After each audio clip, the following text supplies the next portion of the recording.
In this video, I'm going to be showing you how to answer a question in Verlede Tyd, the past tense. Before we get started, I just want to explain something to make life a little easier.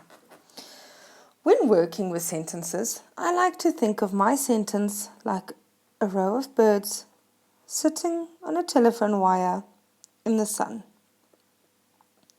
These birds are representatives of the words in your sentence. Just like the verb bird in your sentence will always fly to the end of the line, so will your verb word in your sentence. Because this birdie likes to sit on the edge of the line, what do you think will happen to this bird and this bird? The telephone wire is not going to be balanced anymore, and the birdies are going to fall on top of each other, and they're going to be very angry.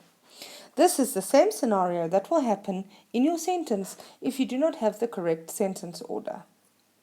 So, what we're going to do is we're going to make sure that we keep our sentence order right how it should be. All the birds happily on the wire. We make sure of this by adding words when words are moved. Right, let's have a look.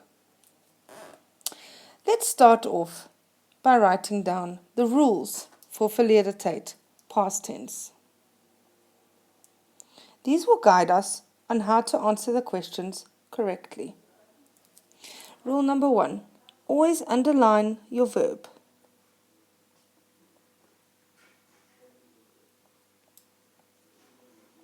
This will help you know which word to move to the end of the sentence and which word gets the ge. Rule number 2. Always remember that het replaces the verb and ge gets added onto the end of the sentence alongside the verb. You can think of this word ge like a magic wing for the bird. Because he's sitting on the edge of the wire, he's too fat and may fall. Therefore, he needs to grow a magic wing called the ge in order for him to sit on the edge. The word het, you can imagine, is a birdie flying from Cape Town to come to sunny Johannesburg. That way, all the birds stay equal on their line and nobody gets hurt or angry, just like the words in our sentence. Rule number 3. The word is will change to the word was. There is no het or ge in this type of sentence. Number 4. If there is a sentence with the word het in it already, we just add the word gehad at the end of the sentence. Let's do a few examples. Sentence number 1.